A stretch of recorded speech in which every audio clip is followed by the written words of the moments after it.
जय हिंद दोस्तों। Byju's government exam preparation के इस यूट्यूब चैनल पर आप सभी का स्वागत है। डेली करंट अफेयर सीरीज में आज हम लेकर आए हैं 9 अक्टूबर 2020 के कुछ फैक्ट्स जो बहुत इंपॉर्टेंट हैं आपके एग्जाम के पॉइंट ऑफ व्यू से। तो बने रहिए इस वीडियो में एंड तक और शुरू करते हैं इस वीडियो को पहले पॉइंट से। पहला पॉइंट है एमएसएमई प्रेरणा। इसको समझिए। देखिए यहाँ पर सबसे पहले समझिए ये एमएसएमई का मतलब क्या है। एमएसएमई की फुल फॉर्म होती है micro small and medium enterprises, यानी भारत के सूक्ष्म लघु और मध्यम उद्योग। ठीक है, तो इन्हीं उद्योगों को करने वाले लोगों के विकास के लिए, उनको कुछ समझ देने के लिए, उनकी कैपेसिटी बिल्डिंग के लिए हमने शुरू किया है एक कार्यक्रम जिसका नाम है एमएसएमई प्रेरणा। इसको शुरू करने वाला बैंक कौन सा है? तो इंडियन बैंक। इंडियन बैंक ने इसको शुरू किया है और इसका मकसद, इसका जो एम है वो यही है कि जो भी एमएसएमई एंटरप्रेन्योर्स हैं उनकी स्किल डेवलपमेंट करे और उनके कैपेसिटी बिल्डिंग के लिए वर्कशॉप्स बनाए जो उनके उद्यम को, उनके बिजनेस को और भी अधिक मजबूत बनाए। दो बातें याद करनी है, क्या नाम है? एमएसएमई प्रेरणा। और किस बैंक ने स्टार्ट किया है? तो इंडियन बैंक ने इसको स्टार्ट किया है। ठीक है, किसके लिए स्टार्ट किया है? तो एमएसएमई के लिए स्टार्ट किया है, micro small and medium enterprises के लिए। ठीक है ना, दो चीजें करेंगे इसमें, एक तो स्किल डेवलपमेंट करेंगे और दूसरा कैपेसिटी बिल्डिंग वर्कशॉप हम लोग कुछ आयोजित करेंगे जो इन लोगों को आगे बढ़ने में हेल्प करेगा। दूसरा, इसी कार्यक्रम के जरिए जो भी एमएसएमई एंटरप्रेन्योर्स हैं उनको हम लोग क्या करेंगे, उनका जो प्रबंधकीय कौशल है, यानी जो फाइनेंस और मैनेजमेंट स्किल्स हैं, उनकी जो ability to deal with the crisis है, या क्रेडिट रेटिंग है, या फिर रिस्क मैनेजमेंट है, ऐसे बहुत सारी चीजों में उनको हम लोग सिखाएंगे कि किस तरीके से यहां से निकला जाता है और किस तरीके से बिजनेस में इन सब चीजों को मैनेज किया जाता है। इसके लिए हमने कार्यक्रम शुरू करा है एमएसएमई प्रेरणा। तीन बातें, किस बैंक ने शुरू किया है? Indian bank. नाम क्या है? एमएसएमई प्रेरणा। और एमएसएमई का मतलब क्या है? Micro small and medium enterprises. ये आपको ध्यान में करना है। अगर आगे बात करें तो देखिए इसी कार्यक्रम के अंतर्गत होगा क्या कि टोटल मिला के 12 यानी 12 सेशन इसके होंगे। पहले दो सेशन जो होंगे वो तमिल में होंगे। इसके अलावा जितने भी हमारे सेशंस होंगे इसके, वो सभी बाकी भाषाओं में होंगे, चाहे वो हिंदी हुआ, तेलुगु हुआ, कन्नड़ा हुआ, बंगाली हुआ और गुजराती लैंग्वेज हुआ। तो इसमें बाकी सारे सेशंस किए जाएंगे। इन सेशंस में लगातार हमको एक इंफॉर्मेशन दी जाएगी, हमको सिखाया जाएगा, लर्निंग दी जाएगी हमको कि किस तरीके से आपको बिजनेस के प्रोस्पेक्टस सीखने हैं और किस तरीके से आपको बिजनेस को डेवलप करना है, किस तरीके से बिजनेस में आने वाले जो खतरे हैं उनसे बचना है और अपने बिजनेस को आगे बढ़ाना है। ऐसा काम यहाँ पे किया जाएगा। अब यहाँ पे तीसरा क्वेश्चन आपके एग्जाम के लिए जो बहुत इंपॉर्टेंट है वो ये कि इस प्रोजेक्ट के तहत, इस कार्यक्रम के तहत जो भी मैनेजेरियल और फाइनेंशियल स्किल्स हैं उनको कंडक्ट कराएगी एक कंपनी जिसका नाम है पूर्णाथा एंड कंपनी। इसके अलावा जितने भी बैंकिंग रिलेटेड टॉपिक्स हैं उनको कौन हैंड ओवर करेगा? उनको इंडियन बैंक करेगा। ठीक है, ये आपको ध्यान में करना है। ठीक है, पांच बातें हुई। नाम क्या है? एमएसएमई प्रेरणा। किसके लिए शुरू किया गया है? एमएसएमई के लिए। किसने शुरू किया है? इंडियन बैंक ने शुरू किया है। और दूसरी कंपनी कौन है? पूर्णाथा एंड कंपनी, जो यहां पर क्या करेगी, जितने भी फाइनेंस के स्किल्स हैं या फिर जितने भी मैनेजमेंट के स्किल्स हैं उनको सिखाएगी। ये आपको यहां पे ध्यान में रखना है। इंडियन बैंक की बात आई है तो हमने पहले ही पढ़ा है इंडियन बैंक के बारे में कि इंडियन बैंक में अभी इलाहाबाद बैंक को मर्ज कर दिया गया था 1 अप्रैल 2020 को। उसके बाद से पूरे देश का ये 7वां सबसे बड़ा बैंक बन गया है। अगर इसके दो इंपॉर्टेंट क्वेश्चन की बात करें तो सीईओ हैं इसके पद्मजा चंद्रू जी और इसका जो हेडक्वार्टर है वो चेन्नई में है। ये आपको यहां से याद कर लेना है। देखिए ministry of micro small medium enterprises, इसका नाम भी यहां पर आया। इसके बारे में दो तीन बातें बहुत इंपॉर्टेंट है जो आपको अपने एग्जाम के पॉइंट ऑफ व्यू से समझनी है। सबसे पहले ये मिनिस्ट्री कब बनी? तो 2007 में इसको बनाया गया था। इस समय जो इसके कैबिनेट मिनिस्टर हैं वो नितिन गडकरी जी हैं और प्रताप चंद्र सारंगी जी हैं, वो मिनिस्टर ऑफ स्टेट हैं यानी राज्य मंत्री हैं। ठीक है, अब यहां पर एक बात समझिए, तीन नाम आए हैं, माइक्रो स्मॉल और मीडियम एंटरप्राइजेस।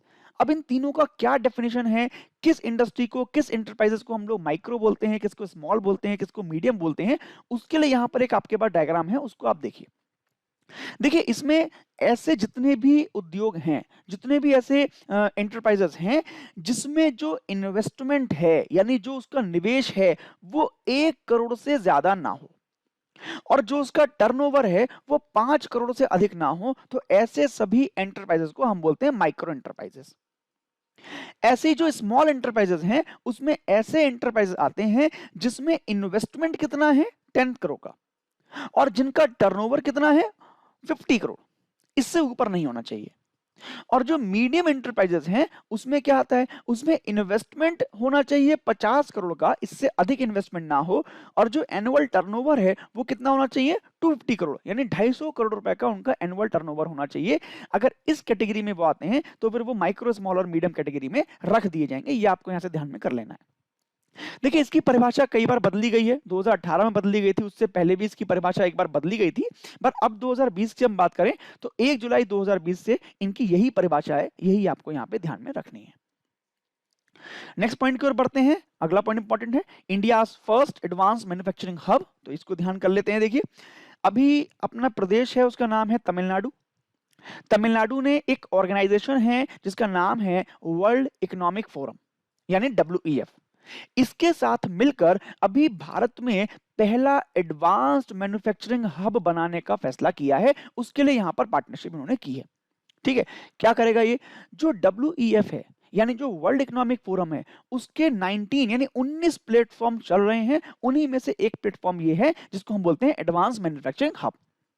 इसके तहत होता क्या है, इसके तहत ये होता है कि जो भी हमारी फोर्थ, जो हमारी औद्योगिक क्रांति है, इंडस्ट्रियल रिवॉल्यूशन है, उसके लिए जितने भी हमारे पास अपॉर्चुनिटीज हैं, उसके लिए जितने भी चैलेंजेस हैं, उन सब की पहचान करने में ये हमारी मदद करता है। उन सब की पहचान करने के लिए जितनी भी हमें इकोसिस्टम बनाने हैं, जितने भी प्रणालियां बना ली हैं, उन पर ध्यान हमारा केंद्रित करता है। ये आपको ध्यान में करना है। दूसरा, ये जब हब बन जाएगा तो तमिलनाडु को क्या फायदा होगा, तमिलनाडु को ये विभिन्न सेक्टर जैसे सोलर एनर्जी हुआ, इलेक्ट्रॉनिक्स हुआ, इलेक्ट्रिक मोबिलिटी हुआ या टेक्सटाइल हुआ, इन क्षेत्रों में आगे बढ़ने में, यानी इन क्षेत्रों में मैन्युफैक्चरिंग को बढ़ाने में हेल्प करेगा। इन क्षेत्रों में मैन्युफैक्चरिंग में क्या आगे चैलेंजेस हैं, क्या अपॉर्चुनिटीज हैं, उनको डेवलप करने, उनको पहचानने में ये हब जो है वो मदद करेगा। ऐसा आपको ध्यान में करना है। इंपॉर्टेंट क्या है कि फर्स्ट एडवांस मैन्युफैक्चरिंग हब कहां बनेगा, तो तमिलनाडु में बनेगा। दूसरा, किसकी हेल्प से बन रहा है, तो वर्ल्ड इकोनॉमिक फोरम की हेल्प से ये बन रहा है।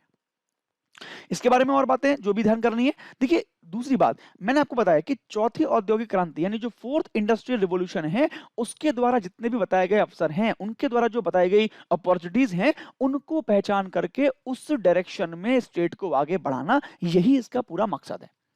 चाहे वो आर्टिफिशियल इंटेलिजेंस हो, चाहे वो इंटरनेट ऑफ थिंग्स हो, चाहे वो क्लाउड कंप्यूटिंग हो, इन क्षेत्रों में किस तरीके से हमें प्रोडक्शन को बढ़ाना है, किस तरीके से मैन्युफैक्चरिंग को बढ़ाना है, इसमें सहायता करेगा। इस चीजों को पहचानने में ये प्रोग्राम सहायता करेगा। दो नाम यहां पर आए हैं, तमिलनाडु और वर्ल्ड इकोनॉमिक फोरम। दोनों के बारे में कुछ बातें याद कर लीजिए। तमिलनाडु की कैपिटल चेन्नई, हम सभी को पता है। तमिलनाडु के चीफ मिनिस्टर का नाम याद कर लीजिए आप, एदापदी पे के पलानी स्वामी। ये इनके मुख्यमंत्री हैं, इनका नाम ध्यान कर लीजिए। और यहाँ के जो गवर्नर हैं उनका नाम है बनवारी लाल पुरोहित। ये नाम बहुत इंपॉर्टेंट है। वर्ल्ड इकोनॉमिक फोरम की बात करें तो इसका हेडक्वार्टर याद कर लीजिए, कोलोन स्विट्जरलैंड में इसका हेडक्वार्टर है। और इसको बनाया गया था जनवरी 1971 में। नाम से क्लियर है, इकोनॉमिक फोरम है तो पूरे वर्ल्ड में जितनी भी इकोनॉमिक एजेंसीज हैं, इकोनॉमिक रेटिंग्स हैं, इकोनॉमिक डेटा है, इकोनॉमिक इंफॉर्मेशन हैं, उन सभी को कलेक्ट करके और उस क्षेत्र में काम करता है ये वर्ल्ड इकोनॉमिक फोरम। आगे बढ़ते हैं अगली न्यूज की तरफ। नेक्स्ट पॉइंट है पीएम मोदी से संबंधित। पीएम मोदी साहब ने क्या किया है, ये भी एक कैंपेन लॉन्च की है जिसका नाम है जन आंदोलन कैंपेन। क्यों लॉन्च की है, फॉर कोविड-19 एप्रोप्रिएट बिहेवियर। मतलब कोविड-19 के समय जो हमारा बिहेवियर है वो एप्रोप्रिएट रहे, जैसा बिहेवियर जरूरी है वैसा बिहेवियर हमारा रहे। तो इस बात की जागरूकता रखने के लिए ये कैंपेन मोदी साहब ने शुरू की है। दूसरा, हमारी अर्थव्यवस्था अभी तक बंद थी और अब उसको दोबारा खोला गया है, तो इकोनॉमी खुलने के बाद भी ऐसा ना हो कि हम सारी चीजें भूल जाएं और हम लोग प्रिकॉशंस को लेना भूल जाएं। तो ऐसा भी ना हो, इसके लिए पीएम मोदी साहब ने ये कैंपेन शुरू की है, जिसमें दो लाइनें आपके लिए बहुत इंपॉर्टेंट हैं। एक तो किस हैशटैग के साथ शुरू किया है, तो यूनाइट टू फाइट कोरोना। ये एग्जाम में पूछे जाने की बहुत उम्मीद है कि किस टैगलाइन के साथ या किस हैशटैग के साथ मोदी साहब ने ये कैंपेन शुरू किया था, तो यूनाइट टू फाइट कोरोना। दूसरा, देखिए मोदी साहब ने इसमें क्या कहा है, मास्क जरूर पहने, हाथ साफ करते रहें, सोशल डिस्टेंसिंग का पालन करें और 2 गज की दूरी रखें। अब देखिए यहीं पर ये लाइन इंपॉर्टेंट हो गया। आपसे पूछ सकता है कि जन आंदोलन कैंपेन में निम्न में से कौन सी एक स्टेटमेंट दी गई थी, तो उसमें ये लाइन पूछ सकता है 2 गज की दूरी, 6 गज की दूरी, 5 गज की दूरी। तो आपको ये 2 पंक्तियां यहां से ध्यान में रख लेनी है। इसी कैंपेन के तहत जो बहुत सारे जागरूकता कार्यक्रम हैं वो चलाए जाएंगे, जैसे चाहे वो पेंटिंग्स का प्रदर्शन हो, चाहे वो होर्डिंग्स के माध्यम से हम लोग जागरूकता करें, चाहे जो हमारे जो गवर्नमेंट परमिसेस हैं, जो सरकारी परिसर हैं, वहां पर इलेक्ट्रॉनिक डिस्प्ले के माध्यम से ये सारी जानकारियां दें। इन सभी माध्यमों से लोगों को जागरूक किया जाएगा कि उनका बिहेवियर कैसा रहे, ऐसा रहे जो कोविड 19 में हमको बचा सकता है कोविड 19 से। ये आपको यहाँ पे ध्यान में रख लेना है। नेक्स्ट पॉइंट है रशिया के बारे में। तो रशिया ने अभी क्या किया है, एक हाइपरसोनिक मिसाइल को अभी टेस्ट फायर किया है जिसका नाम है जिरकॉन। टी इसमें है बट टी साइलेंट है, आपको ध्यान रखना है, जिरकॉन इसका नाम है, ठीक है। तो अब इसके बारे में देखिए 3-4 पॉइंट है जो आपको ध्यान में कर लेने हैं। क्या क्या पॉइंट है? सबसे पहली बात, कहां से इसको टेस्ट फायर किया गया? तो आर्कटिक में एक सागर है जिसका नाम है व्हाइट सी। इस व्हाइट सी पर अपना रशिया का ही एक एडमिरल है, एडमिरल गोर्शकोव फ्रिगेट, ठीक है, ये फ्रिगेट वहां पर है। इस फ्रिगेट से ही इस मिसाइल को टेस्ट फायर किया गया। दो बातें इंपॉर्टेंट, एक तो इस मिसाइल की रेंज कितनी है, तो 450 किलोमीटर तक की रेंज में जितने भी टारगेट थे उसको हिट करने की कैपेसिटी इसकी जांची गई।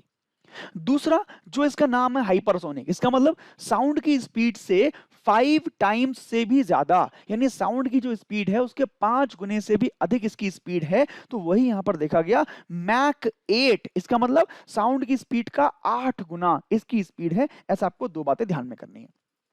हालांकि इसका परीक्षण पहले भी किया जा चुका है, जनवरी 2020 में इसका पहली बार टेस्ट किया गया था और अभी इसका दूसरी बार टेस्ट किया गया है और दोनों बार में सफल साबित हुई है। देखिए अगर हम बात करें तो व्हाइट सी और बैरेंट सी, इन दोनों को समझ लेते हैं एक बार। देखिए ये एक मैंने यहाँ पर मैप दिया हुआ है ना, इस मैप को समझिए। ये नीचे आपको भारत दिख रहा होगा, ये ऊपर आपको रशिया दिख रहा होगा। अब ये जहां पर आपको ये लाल बिंदु दिख रहा है, ठीक है, तो ये वाला जो सागर है ना, ये वाला सागर, ये सागर जो बीच में आपको दिख रहा है यही है व्हाइट सी। और जो ये वाला पूरा सागर है ये है पूरा बैरेंट सी, ठीक है ना। तो ये आपको ध्यान में मैंने बता दिया, इस न्यूज का पार्ट था तो मैंने आपको बताया, ठीक है। तो व्हाइट सी जो है वो रशिया के अंतर्गत ही है, रशिया की संप्रभुता के अंतर्गत आता है, इसलिए उसको रशिया का ही हिस्सा मानते हैं। रशिया का जो आंतरिक जल का हिस्सा है वही माना जाता है, ये आपको ध्यान में करना है। रशिया का नाम आया है तो 4 बातें बहुत इंपॉर्टेंट है। रशिया की कैपिटल मॉस्को, रशिया के प्रेसिडेंट जो बहुत इंपॉर्टेंट है व्लादिमीर पुतिन, रशिया की करेंसी आप याद कर लीजिए, रूसी रूबल यहां पर चलता है। रशिया के प्राइम मिनिस्टर का नाम याद कर लीजिए जो कि है मिखाइल मिशुस्टिन, ये इनका नाम है, ये आप यहाँ पे ध्यान कर लीजिए। नेक्स्ट पॉइंट है इंडिया जापान के बारे में। इंडिया जापान के बीच में अभी एक मेमोरेंडम ऑफ कोऑपरेशन साइन हुआ है जो कि साइबर सिक्योरिटी पर है, ये आपको ध्यान कर लेना है। देखिए इंडिया जापान की बात करें तो इंडिया जापान में आपको दो बातें बहुत ध्यान रखनी है। अभी इंडिया और जापान के बीच में देखिए 3 मुद्दों पर समझौते हुए हैं। वो 3 मुद्दे आपसे ऑप्शन में पूछे जा सकते हैं, वो 3 मुद्दे आप याद करिए। पहला, साइबर सिक्योरिटी आपको दिख ही रहा है, दोनों ही देश साइबर सिक्योरिटी के क्षेत्र में साथ मिलकर काम करेंगे। जो भी एक दूसरे के प्रति साइबर जो खतरे मंडरा रहे हैं एक दूसरे देशों के लिए, वो उनको सॉल्व करेंगे, उनके लिए काम करेंगे। तीसरा, इस साइबर सिक्योरिटी से हटकर 2 चीजों पर और हुआ है समझौता, एक है 5G नेटवर्क और दूसरा है AI, यानी आर्टिफिशियल इंटेलिजेंस, ठीक है। तो अगर ऑप्शन में आपसे क्वेश्चन पूछता है कि भारत ने किस देश के साथ अभी आर्टिफिशियल इंटेलिजेंस, 5G या फिर साइबर सिक्योरिटी के संबंध में सहयोग बढ़ाने के लिए समझौता किया है, मेमोरेंडम ऑफ कोऑपरेशन साइन किया है, तो वो जापान है। ये आपको 3 बातें यहां पर ध्यान में कर लेनी है। एक यहां पर नाम और इंपॉर्टेंट है क्वाड का, जिसके बारे में हम लगातार न्यूज में देख रहे हैं। अभी क्वाड के फॉरेन मिनिस्टर्स की मीटिंग हुई थी। क्वाड में कितने देश हैं? 4 देश हैं, ये हम लोग कई बार पढ़ चुके हैं। अमेरिका इसमें है, इसमें ऑस्ट्रेलिया है, इसमें इंडिया है और इसमें जापान है। ये चारों देश मिलकर भी इन सभी क्षेत्रों में आगे बढ़ने का प्रयास कर रहे हैं, जिससे जो हमारा इंडो पैसिफिक रीजन है वहां पर शक्ति संतुलन बन पाए और वहां पर सभी देश आपस में एक दूसरे का सहयोग कर पाए। अब यहां पर इसी बात को मद्देनजर रखते हुए इंडिया और जापान थोड़ा और आगे बढ़ गए। यहां पे ये बात सही है कि इंडो पैसिफिक रीजन में इस समय विवाद चल रहा है, भारत और चाइना का चल रहा है, चाइना और ताइवान का चल रहा है ना, साउथ कोरिया नॉर्थ कोरिया का पहले से ही चलता आया है, ठीक है, जापान का चीन चलता आया है। तो ऐसे बहुत सारे यहाँ पर विवाद चलते रहते हैं इंडो पैसिफिक रीजन में। इसी विवादों के चलते ऐसा जरूरी है कि जो भी बाकी देश बचे हैं वो एक दूसरे के सहयोग से अपनी क्षमताओं को बढ़ाएं। भारत के लिए भी इस समय जरूरी है और जापान के लिए भी इस समय जरूरी है। इसीलिए उन लोगों ने क्या किया, 3 चीजों पर काम करने का प्रयास किया, साइबर सिक्योरिटी, 5G और आर्टिफिशियल इंटेलिजेंस। इन तीनों पर अभी दोनों देश आके साथ में काम करेंगे और जितनी भी चीजें, जितना भी सहयोग हो सकता है, जितनी भी नई टेक्नोलॉजीज हैं, जितनी भी नई प्रौद्योगिकी है, उस पर काम दोनों साथ में कर सकते हैं। ऐसा आपको यहां से ध्यान में कर लेना है। देखिए भारत की बात करें तो भारत में जो साइबर सिक्योरिटी पॉलिसी थी वो सबसे पहली बार 2013 में बनाई गई थी department of electronics and information technology के अंतर्गत। इसका मकसद ये था कि भारत में जो भी पब्लिक और प्राइवेट इंफ्रास्ट्रक्चर है उसको साइबर अटैक से बचाया जाए, उसके डेटा और इंफॉर्मेशन को सुरक्षित किया जाए, ये इसकी पॉलिसी थी। इसके बाद अभी 2020 में भी भारत अपनी जो साइबर सुरक्षा रणनीति है उसको पुनः तैयार कर रहा है, उसको रिवाइज करना चाह रहा है और जो कि अगले 5 वर्षों तक उसको लागू किया जाएगा। तो ऐसा भी आपको यहाँ पे ध्यान रख लेना है। जैसे ही क्वेश्चन पूछता है नेशनल साइबर सिक्योरिटी भारत की पॉलिसी कब बनी थी, तो 2013 उसका आंसर है, ये आपको यहाँ से ध्यान में कर लेना है। नेक्स्ट पॉइंट की ओर बढ़ते हैं। अगला पॉइंट रामविलास पासवान जी के बारे में, यूनियन मिनिस्टर थे ये और अभी इनकी मृत्यु हो गई है, इनके बारे में आपको याद कर लेना है। देखिए अभी वर्तमान की बात करें तो union minister of consumer affairs, food and public distribution, ऐसा इनके पास पोस्ट थी, ये मंत्री थे। अभी इनकी मृत्यु हुई है। जन्म की बात करें 5 जुलाई 1946 को इनका जन्म हुआ था। और देखिए पार्टी का नाम आप याद कर लीजिए, लोक जनशक्ति पार्टी। लोक जनशक्ति पार्टी के अध्यक्ष थे और 8 बार लोकसभा के सांसद बन चुके थे, वर्तमान में राज्यसभा के सांसद भी थे। ऐसा आपको यहां से इनके बारे में ध्यान कर लेना है। इसके अलावा देखिए अगर इनके करियर की बात की जाए तो करियर में उन्होंने 1977 में हाजीपुर निर्वाचन क्षेत्र से जनता पार्टी के मेंबर के रूप में लोकसभा में प्रवेश किया था। उसके बाद फिर लगातार ये 1980, 89, 96, 98, 99, 4 और 2014 में इनको फिर से चुना गया। तो 2 क्वेश्चन यहाँ से बहुत इंपॉर्टेंट है आपके एग्जाम के पॉइंट ऑफ व्यू से। एक तो रामविलास पासवान जी के पास इस समय कौन सा पद था, कौन सा मिनिस्ट्री थी, तो union minister of consumer affairs, food and public distribution. दूसरा इनकी पार्टी का नाम तो लोक जनशक्ति पार्टी, ये इनकी पार्टी का नाम था, जो आपको याद कर लेना है। नेक्स्ट बात कर लेते हैं जे वेंकटरामू की।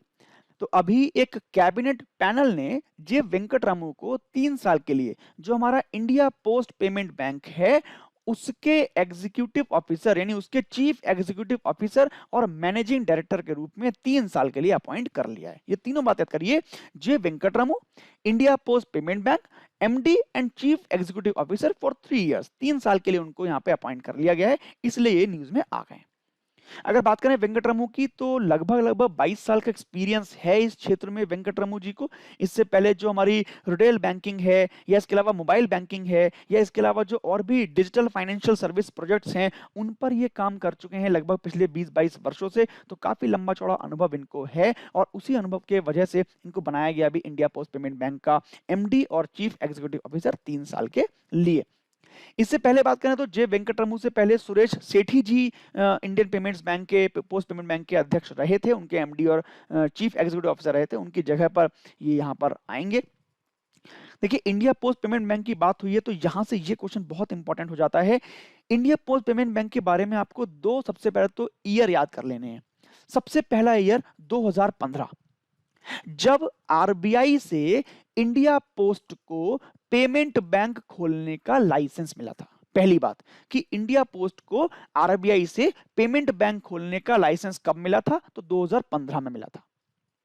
दूसरा 2015 में लाइसेंस मिल गया था, लेकिन ये इंडिया पोस्ट पेमेंट बैंक शुरू कब हुआ, तो उसे लॉन्च कब किया गया था, 2018 में किया गया था। समझ में आई बात? 2015 में लाइसेंस मिला और 2018 में क्या हुआ, ये शुरू हो गया। ठीक है, अब क्या करता है ये, तो जितना भी पेमेंट्स बैंक होते हैं वो क्या करते हैं, सेविंग अकाउंट है, करंट अकाउंट है, मनी ट्रांसफर है, डायरेक्ट बेनिफिट ट्रांसफर है, bill, utility payment, merchant payments, ये सब करते हैं, लेकिन can not issue the loans, वो लोन्स इशू नहीं करते हैं। यानी जितनी भी हमारी फाइनेंशियल सर्विस हैं वो सब हमको मिलेंगी, बट लोन्स वहां से नहीं मिल पाएंगे, ऐसा आपको यहां पे ध्यान में रखना है। ठीक है, तो उसी तरह का इंडिया पोस्ट पेमेंट बैंक है जो कि 2015 में लाइसेंस मिला था इंडिया पोस्ट को, उसके बाद फिर 2018 में खोला गया, इसको लॉन्च किया गया। इस कितना आपको ध्यान में करना है। तो मुख्य इसका मकसद यही है कि जो भी हमारा ग्रामीण क्षेत्र है, जो भी हमारे पोस्टमैन हैं, ग्रामीण जो डाक सेवक हैं, उनको लगाया जाए ताकि जो ग्रामीण क्षेत्र हैं वहां पर सारी सुविधाओं को हम चाक चौबंद करें और वहां पर फाइनेंशियल सर्विस को हम बढ़ाएं, ऐसा इसका मकसद है। ये आपको ध्यान में करना है। Next point, Nobel prize in literature याद कर लीजिए। 2020 में हम लगातार पढ़ रहे हैं, फिजिक्स में हमने पढ़ा, फिजिशियोलॉजी में पढ़ा, केमिस्ट्री में पढ़ा और अभी हम लोग पढ़ रहे हैं लिटरेचर का। तो साहित्य का जो नोबेल है वो अभी 2020 का अमेरिकन पोइट हैं, उनको मिल गया है, ल्यूइस ग्लुक इनका नाम है, जिनको ये प्राइज मिला है, ये पुरस्कार मिला है। याद कर लीजिए, इनको जो प्राइज मिला है, देखिए वो इनकी वॉइस के लिए मिला है, जो अनमिस्टेकेबल पोइटिक वॉइस बताई गई है, ये आपको ध्यान में यहाँ से रख लेना है। साहित्य में नोबेल की बात करें तो हम पहले भी लेक्चर में पढ़ चुके हैं कि जो स्वीडिश एकेडमी है वही इसको प्रदान करती है, ये आपको ध्यान में करना है। अगर हम पर्टिकुलर लुईस ग्लुक जी की बात करें तो वो दो क्वेश्चन बहुत इंपॉर्टेंट हैं। इस नोबेल प्राइज से पहले इनको पुलित्जर प्राइज भी मिल चुका है 1993 में, और नेशनल बुक अवार्ड भी मिल चुका है 2014 में। और सबसे इंपॉर्टेंट जो इनका मोस्ट क्लेम्ड कलेक्शन है उसका नाम है द वाइल्ड एरीज। ठीक है, ये आपको याद कर लेना है, जो 1992 में आया था। नेक्स्ट पॉइंट है सरला पुरस्कार। सरला पुरस्कार की बात कर लेते हैं तो उड़िया यानी उड़ीसा का बहुत बड़ा अग्रणी साहित्यिक पुरस्कार है, लिटरेरी अवार्ड है, जो इस बार मिल गया है नित्यानंद नायक जी को। क्यों मिला? 2017 में इनकी एक पोइट्री वर्क आया था जिसका नाम था सित बेलगु नथिबा। ठीक है, तो इस पब्लिशन के लिए, इस पोइट्री वर्क के लिए इनको ये पुरस्कार मिल गया, ये आपको ध्यान में करना है। दूसरी बात देखिए, इसके साथ साथ दो पुरस्कार और भी दिए गए हैं। एक मिला है रंजीत कुमार नाग को, जिनको मिला है इला पंडा संगीत सम्मान, और दूसरा प्राइज मिला है श्याम सुंदर पटनायक जी को, जिनको मिला है इला पंडा चित्रकला सम्मान। ठीक है, ये दो प्राइज और मिले हैं, तो कुल मिला के 3 प्राइज हो गए। याद कर लीजिए, सरला पुरस्कार नित्यानंद नायक जी, रंजीत कुमार नाग इला पंडा संगीत सम्मान, और तीसरा इला पंडा चित्रकला सम्मान जो कि मिला है श्याम सुंदर पटनायक जी को। तो मैंने आपको बताया कि सरला पुरस्कार जो है ये उड़ीसा का एक बहुत बड़ा लिटरेरी अवार्ड है, जिसको देने वाले जो इंस्टीट्यूट है वो कौन है? वो ये है, देखिए, बंसीधर पंडा और इला पंडा। इन्होंने शुरू किया था 1979 में इस चीज को, ठीक है, इस पुरस्कार को। और कौन सी एजेंसी अब देती है? तो याद कर लीजिए, Indian metals public charitable trust, ये इसका पूरा देता है, अब तक इसको लगातार पुरस्कार को देता आ रहा है। ये आपको 4 बातें यहां से याद कर लेनी है। नेक्स्ट पॉइंट की बात करते हैं, तो अगला पॉइंट है वर्ल्ड पोस्ट डे। जी हाँ, 9 अक्टूबर को यह सेलिब्रेट किया जाता है। तो नाम से क्लियर है, पोस्ट डे यानी वर्ल्ड पोस्ट डे, विश्व डाक दिवस है। तो लोगों के जितना भी जो लाइफ स्टाइल है, जो भी डेली लाइफ है, उसमें क्या भूमिका है डाक की, क्या भूमिका है पोस्ट की, उसके लिए जागरूकता पैदा करने के लिए ये दिन मनाया जाता है, ये आपको ध्यान में करना है। अगर बात करें तो इसकी शुरुआत 1874 में, देखिए, जो यूनिवर्सल पोस्टल यूनियन है उसकी स्थापना के वर्षगांठ के रूप में इसको मनाया जाता है, जो 1969 से लगातार मनाया जा रहा है। ठीक है, ये आपको ध्यान में करना है। जो यूनिवर्सल पोस्टल यूनियन है इसको हम लोग यूपीयू भी बोलते हैं। इसकी स्थापना हुई थी 1874 में। इसकी वर्षगांठ के रूप में लगातार इसको मनाने का प्रस्ताव दिया गया था। तो 1969 से 1969 से इसको हर साल मनाया जाता है, ये आपको यहां से ध्यान में कर लेना है। ये कुछ पॉइंट थे हमने जो आज देखे आज के करंट अफेयर न्यूज से। कुछ पॉइंट्स हम लोग डिस्कस कर लेते हैं, फैक्ट्स डिस्कस कर लेते हैं, हमारे एग्जाम के पॉइंट ऑफ व्यू से बहुत इंपॉर्टेंट जो है। डिसीज के बारे में आपको पढ़ा रहा था, तो मैंने कल आपको बैक्टीरिया से बताई थी, वायरस से होने वाली डिसीज बताई। आज हम लोग पढ़ रहे हैं प्रोटोजोआ से होने वाली कुछ डिसीज के बारे में। चारों इंपॉर्टेंट हैं, चारों एग्जाम में आ चुकी हैं, तो बहुत ध्यान से इनको देख लेना है। सबसे पहला फाइलेरिया। तो फाइलेरिया के बारे में जो क्वेश्चन आता है वो यही है कि पहले तो वो ऑड वन आउट पूछता है कि ये वायरस से होता है या बैक्टीरिया से होता है या फिर प्रोटोजोआ से होता है, तो ये आपको समझ में आ गया। दूसरा, अब ये किसकी वजह से फैलता है? तो क्यूलेक्स एक मॉस्किटो है, क्यूलेक्स एक मच्छर है जिसकी वजह से ये फैलता है। दूसरा, अगर हम देखें तो ये देखिए, ये बुकेरिया बेनक्राफ्टी, ये वो प्रोटोजोआ है, ये वो प्रोटोजोआ है जिसकी वजह से फाइलेरिया फैल जाता है। तो दोनों मैंने आपको बता दिए। कैरियर कौन है, किसकी वजह से फैलता है? तो क्यूलेक्स की वजह से फैलता है। और कौन सा प्रोटोजोआ है? तो वो कौन है? बुकेरिया बेनक्राफ्टी, ये इसका प्रोटोजोआ है जिसकी वजह से फाइलेरिया फैल जाता है। दूसरा बात करें इंसोमेनिया या फिर इसको स्लीपिंग सिकनेस भी बोलते हैं, ये बहुत इंपॉर्टेंट है, कई बार एग्जाम में आ चुका है, हमको मैचिंग करने के लिए आता है। तो याद कर लीजिए, सैंड फ्लाई या फिर सीसी फ्लाई, इसमें भी टी साइलेंट है, तो सीसी फ्लाई या सैंड फ्लाई, इसके द्वारा ये ट्रांसमिट किया जाता है। और अगर हम इसके बात करेंगे प्रोटोजोआ की, तो प्रोटोजोआ का नाम देखिए यहाँ पे लिखा है ट्राइपटेमा, ये फैमिली है जिसकी वजह से ये रोग होता है, इंसोमेनिया। ऐसे तीसरा है मलेरिया। तो मलेरिया के बारे में हमको मालूम है, जो फीमेल एनाफ्लीज मॉस्किटो है, जो फीमेल एनाफ्लीज मच्छर है, उसकी वजह से मलेरिया फैलता है। लेकिन मलेरिया के प्रोटोजोआ की बात करेंगे तो प्लाज्मोडियम है जिसकी वजह से ट्रांसमिट हो जाता है हमारी बॉडी के अंदर। याद करिए, यहीं से क्वेश्चन आता है कि मलेरिया की पहचान कैसे की जाती है, हमारे एग्जाम में कई बार क्वेश्चन आया है। तो जब भी हमारी बॉडी में, खून में ये प्लाज्मोडियम पाया जाता है, इस प्लाज्मोडियम की प्रेजेंस ही ये क्लियर करती है कि हमको मलेरिया है या नहीं है। तो प्लाज्मोडियम याद कर लीजिए, मलेरिया का प्रोटोजोआ। ऐसी लास्ट है कालाजार। तो ये जो होता है ये लिशमेनिया प्रोटोजोआ का कारण होता है, ये पूरा ग्रुप है, इसकी लगभग 20 से अधिक प्रजातियां पाई जाती हैं। तो उन्हीं में से एक प्रजाति के कारण ये कालाजार हो जाता है, ये आपको ध्यान करना है। 4 रोग हैं जो किसी भी प्रोटोजोआ की वजह से हमारे बॉडी में हो जाते हैं। तो कुछ क्वेश्चन की बात कर लेते हैं जो हमारे एग्जाम के पॉइंट ऑफ व्यू से बहुत इंपॉर्टेंट है आज की इस क्लास से। उससे पहले कुछ लोगों के नाम मैं जरूर लूंगा। उदय बट्टू जी, सोनिका खंडेलवाल जी, सुदीक्षा सालियान जी, इसके अलावा हितेश नौटियाल जी, शर्मिष्ठा राउत जी, अंकित चौधरी जी, ज्ञान रंजन जी, प्रशांत तिवारी जी, शिवम राय जी, कोमल जगवानी जी, विक्की जी, इसके अलावा सुनील पाठक जी, ये सभी हमारे साथ जुड़े हुए हैं। और बहुत अच्छा लगता है कि आप सभी इन वीडियोस का लाभ ले रहे हैं, आप सभी को प्रॉफिटेबल ये वीडियो हैं, आप सभी को बेनिफिट हो रहा है इन सब वीडियो से। तो बने रहिए हमारे साथ, और भी कई वीडियोस हम आपके लिए लेके आने वाले हैं। हर्षदा जी भी जुड़ गई हैं, संतोष कुमार जी हमारे साथ जुड़े हुए हैं, मिलिंद महेश जी के कई आंसर मैं पढ़ता हूँ, उनके आंसर लाते रहते हैं लगातार। इसके अलावा विशाल गुप्ता जी यहाँ पर हैं, संदीप यादव जी हमारे साथ जुड़े हुए हैं, विश्वदीप कुशवाहा जी हैं, संजय नेगी जी हैं, आप सभी हमारे साथ जुड़े रहिए। राजेश कुमार जी, कविता भारती जी, आप सभी यहाँ पर जुड़े रहिए और बने रहिए इन वीडियोस के साथ, आपको बहुत लाभ यहाँ से मिलने वाला है। तो पहले क्वेश्चन की बात कर लेते हैं। Which of the following programs was recently launched for MSME? किस प्रोग्राम को लॉन्च किया गया है एमएसएमई के लिए? तो जल्दी से मुझे ऑप्शन पढ़कर आंसर बता दीजिए, कमेंट कर दीजिए। एमएसएमई प्रेरणा था क्या वो, एमएसएमई उद्योग था, एमएसएमई विकास था, या फिर एमएसएमई फ्यूचर था? कौन सा प्रोग्राम था? जल्दी से कमेंट करके बताइए। Next question, MSME Prerna has been started by which bank? किस बैंक द्वारा इसको शुरू किया गया है? जल्दी से कमेंट करके बताइए मुझे, पहचानिए कौन सा वो बैंक था। इलाहाबाद बैंक था, एसबीआई था, पीएनबी था, या फिर वो इंडियन बैंक था? Next question, in which state will India's first advance manufacturing hub be built? किस राज्य में, किस प्रदेश में विनिर्माण केंद्र बनाया जाएगा? भारत का पहला जो उन्नत विनिर्माण केंद्र बनाया जाएगा, तो याद कर लीजिए कौन सा है वो, कौन सा स्टेट था, जल्दी से कमेंट करके बता दीजिए मुझे। Next, where is the headquarter of the World Economic Forum? देखिए बहुत इंपॉर्टेंट क्वेश्चन है, वर्ल्ड इकोनॉमिक फोरम का कहां है हेडक्वार्टर? जल्दी से मुझे यहाँ पे देख के बताइए कौन सा ऑप्शन सही था, कमेंट कीजिए फटाफट।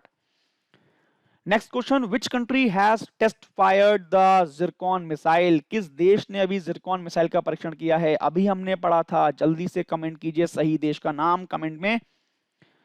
Next question, when did India Post get the license to create a payment bank from RBI? देखिए ये आपको मैंने बताया था, दो आपको मैंने ईयर बताए थे। एक ईयर वो था जब India post payment bank launch हुआ था, और एक वो था जब इंडिया पोस्ट को, भारतीय डाक को पेमेंट बैंक बनाने का लाइसेंस मिला था आरबीआई से। तो उसी सन को आपको पहचानना है, उस ईयर को यहाँ पहचान कर कमेंट करना है। जल्दी से मुझे इसका आंसर कमेंट करके बता दीजिए। Next question, when is world post day celebrated? कब मनाया जाता है विश्व डाक दिवस? जल्दी से मुझे बताइए, 9 अक्टूबर, 8 अक्टूबर, 7 अक्टूबर, या फिर 10 अक्टूबर? जल्दी से कमेंट करके मुझे इसका आंसर बताइए। तो ये कुछ आज के क्वेश्चन थे जिनको हमने देखा। कल फिर मिलेंगे कुछ नए पॉइंट्स और नए क्वेश्चन के साथ, तब तक के लिए धन्यवाद। जय हिंद।